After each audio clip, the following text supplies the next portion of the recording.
Welcome back to another episode of Everyday Energy. My name is Kian Patel. I'm a holistic health and life coach, and this podcast is all about health and wellness with tips and tricks you can use to optimize your mental and physical well-being. Now, today's episode is all going to be about routine optimization and the day in the life of myself, a health and life coach. Now, the things I'm going to be telling you on here, you don't have to go away and do. I'm not telling you to do anything. I'm just giving you some information and tips so that you can make an informed decision whether you want to implement these into your lifestyle. Now, I'm going to go through the minute I wake up to the minute I fall asleep and tell you what works for me. If you want to take some things away and add them to your lifestyle routine, go ahead. Now, to start with, we'll start in the morning. So I wake up at 6 a.m. in the morning, and my alarm clock I choose is very intentional. So before, I had an alarm clock on my iPhone, and it was like, you know, the anxiety-ridden ones where they're like, da-da-da-da-da-da, and you're like, oh my God, here we go. Time to start the day. Instead, I switched to a gong sound. So I went on, so it literally sounds like this. That is a lot more peaceful than the crazy iTunes ones, or the one they have on Apple already on there. So I literally went on iTunes, it's 99p, and yeah, it's a nice way to start the day. Now, when I wake up, I start by saying, today is going to be a great day. I literally say that as soon as I sit up in my bed and say that. Now, that sounds ridiculous, but trust me, it helps a lot and it does work. Now, the reason I do it is because I am manifesting positive reality and starting the day with a positive mindset and being optimistic rather than negative and starting stressed out straight away. So it's nice to set an intention. And to be honest, if you say today's going to be a great day, you're more likely to have a better day than a bad day. And I've been doing that for the last year every day, and yeah, the days have been pretty good. Then after that, I go to 4-7-8 breathwork. So I do a little bit of breathing. I sit up on my bed, and all it is breathing through your nose for 4 seconds, holding for 7 seconds, and then breathing out your mouth for 8 seconds. I do 5 rounds of this, and this helps relax my parasympathetic nervous system, which is your rest and digest system. And yeah, it reduces my anxiety, it lowers my cortisol levels, and it's a great way to start the day. Next, I come and sit in this chair right here, and I do some meditation. I do 30 minutes of meditation in the morning, and it's a Vipassana technique. If you want to learn more about it, message me, I can teach you how to meditate. Now, during this meditation, I literally just sit there, my eyes closed, and breathe in and out. It's an object meditation, so I'm focusing on my stomach rising and falling. And I don't set a timer or an alarm because I've done it for so long now. I know when 30 minutes is over, so I just wake up and 30 minutes is done. It's quite cool actually, like when you get in a routine, you get used to it. If you've never meditated before, I recommend starting with 10 minutes a day. That's what I tell a lot of my clients to start with, and you can slowly build it up as the months go on. And meditation for me is a great way to stay focused, stay mindful, and I have a much more of a productive day after I've done my meditation. Then when I've meditated, I get up, I get a tablespoon of coconut oil, put it on my mouth, and I swirl it around.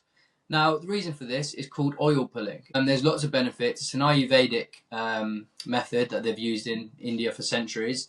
It basically improves your oral hygiene, is a natural teeth whitener, and it removes some of the harmful bacteria that's in your mouth. And it's great to do first thing in the morning, because when you go to sleep, obviously there's lots of bacteria in your mouth. While I'm doing this oil pulling for 5 to 10 minutes, I'm also journaling. So I'll have my pen and paper on my desk, and I will literally write out some very simple things for 5 minutes. I will write out what I want to do today, so I'll literally write out my to-do list. I will also write out what I'm grateful for, so I'll write 3 things that in life brings me joy. And the reason I do this is because it starts the day on a positive note, and rather than going on the day with all negativity and stress, you're already building a positive mindset from the get-go, and you just shift like a gratitude frequency, and it's very nice. And I've been doing this for like 3 years, and yeah, I'm having a great time.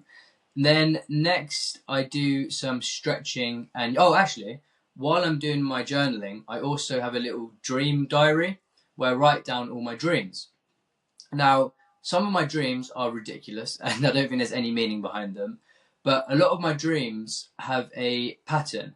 And when I look at my dreams after like 3 months, I look through all of them and I can see patterns, and I can see I can spot little things that my subconscious is trying to tell me. So it's really interesting. And yeah, I recommend it if you want to learn a bit more about your subconscious mind. Then after I do my journaling and my diary for my dreams, I go on my bedroom floor over there and I do some yoga and stretching. It's nothing advanced, just go on YouTube, type in 10-minute yoga morning routine, and yeah, it helps me improve my flexibility, activates my muscles, improves my circulation around my whole body, and yeah, sets me nicely for the day. Then I go to the bathroom and I start my oral routine. The reason I call it routine is because there's a few things that go into this. To start with, I use my oral irrigator, so it's just a water floss. These are so handy. It's like a jet, basically. You press it, I'll do it. Oh my god, yeah, so it absolutely shoots out and it gets all the plaque and all the dirt from your mouth. It's really effective and it's really quick and convenient. You get the normal flosses, they are good, but they just take too long, so I like you to use this. And then once I finish using my water floss, I will brush my teeth with my non-dominant hand, so my left hand in my case. Reason being is because it engages new neural pathways and increases brain neuroplasticity. And we're always using our right hand or our strong hand for everything, so it's nice sometimes to use our left hand to make the balance a bit more equal. Then while I'm brushing my teeth, I always also stand on one leg at a time. So for 1 minute, I'll stand on my left leg, and then 1 minute I will balance on my right leg. Reason being is because if we do this every single day for a year, that is 24 hours of balancing on our legs without adding it an extra thing. We're not going to the gym and practicing this. We're literally adding this while we're brushing our teeth. So it's a good way to improve your balance and stability. Now, the reason why I also do this is because the number one reason for hospitalization when you're an older adult, like 70 plus, is due to falling. So if we're working on our stability at a younger age, we're going to reduce our chance of falling or risk of falls when we're older. So yeah, that's a little trick you can use. You don't have to use it, but yeah, it helps me and it's quite a fun way to brush your teeth. And then the next thing I do is I jump in the shower. Now, I have a cold shower. First, I have it on warm, obviously to wash myself. Then I do 2 minutes like freezing cold, a little bit of breath work, just like get in the zone, and it's intense, but it's nice. And then I go back to warm because it's quite cold in England. So when you go outside after a cold shower, you're probably going to get ill. So I go back to warm to warm down my body, and then I start the day. And the cold showers for me have been a game changer. I've been doing them for like 4 years now, and they're incredible. When you get in there, you feel, obviously it's a shock to your system, but when you control your breathing, it really regulates your heartbeat and reduces cortisol, reduces anxiety, and it increases dopamine. And by doing something tough in the morning that you don't really want to do, you're improving your mental resilience. And it makes you a bit more resilient to stresses in day-to-day life. So yeah, I highly recommend doing cold showers. Then, so that's 6 till 7 o'clock in the morning. That's like my routine then. And from 7 o'clock till 8 o'clock in the morning, I either go for a walk or I go to the gym. Now, if I'm going for a walk, the reason I do this is to get the direct sunlight into my eyes, to regulate my circadian rhythm, regulate my internal body clock, and it improves my quality of sleep, my mood, and energy. And I don't think I've ever had a bad day after I've had a walk in the morning. Like, it's just such a nice way to start the day. And if I'm going to the gym, I'll either do strength training or calisthenics. And after my gym session, if I've got enough time, about 8 o'clock, I'll go to the sauna. And this is amazing to relax my muscles and promote recovery and detox. You're sweating out all the toxifications that are in your body. Then I get home about 8:40 in the morning, and that's when I will have a high protein breakfast, normally around 1,000 calories. So it's quite a big meal, but it refuels me, and yeah, it helps me recover from my workout or my walk or any exercise I did the day before as well. Then at 9 o'clock, I will start my job. Now, not a lot of you know, but I do have a full-time job as well. I work as a nutrition and wellbeing advisor, and during that role, I have two responsibilities. The first one is I go out to care homes and I train the care home staff all around nutrition, healthy habits, and hydration. So that's really rewarding because it's nice just to meet new people. And then the second part of my role and my full-time role is I build nutrition plans for vulnerable adults all around Hertfordshire. So again, this is really nice. You meet new people and you're helping people who are malnourished. You're helping them, get a few extra years onto their life. So I'm so thirsty. Oh, actually, talking about drinking as well. The number one thing that these elderly people aren't doing is drinking enough water. So a lot of them are ill because they're not hydrating themselves and they're not flushing out all the toxins. So yeah, stay hydrated. Then, so I do my 9 till 5, and then I will have my second meal and my last meal at around 3 or 4 o'clock. Now, the reason why I have it so early, yes, it's a bit ridiculous, and my family call me a grandma because I'm like, why are you eating so early?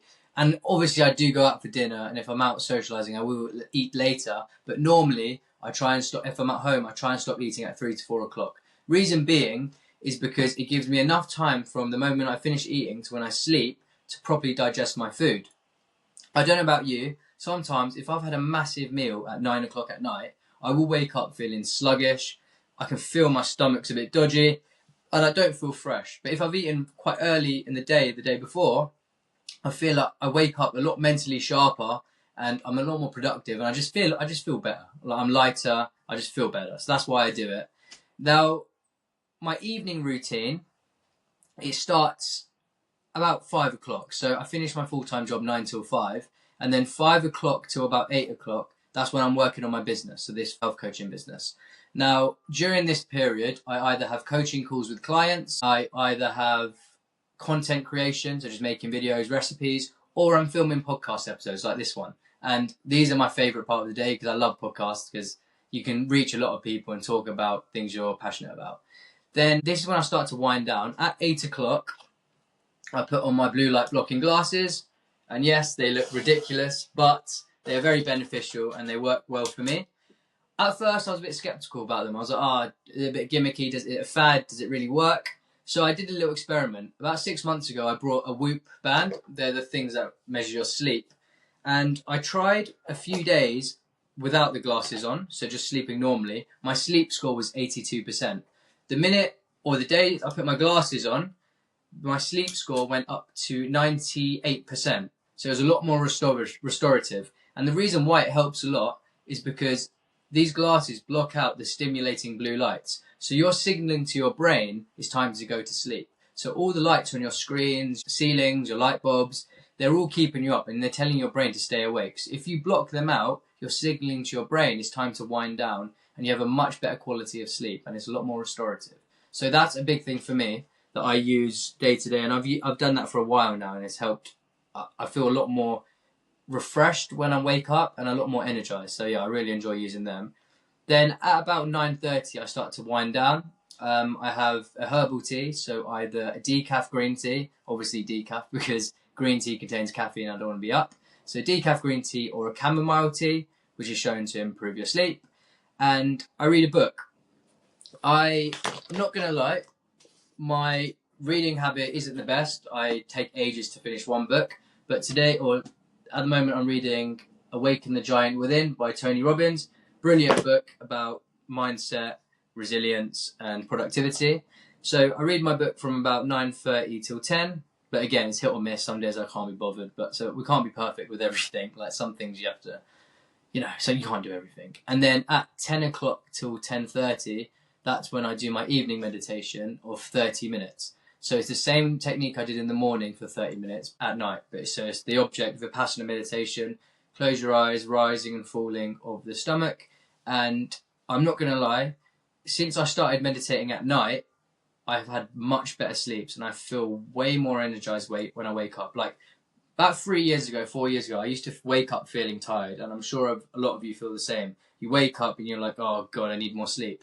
Now, when I meditate at night, I wake up completely fresh, and it's amazing. It's a complete game changer. So again, if you want to learn about meditation, give me a message. I'll teach you exactly like how to meditate, how to avoid pitfalls, and how to properly implement it into your lifestyle and routine.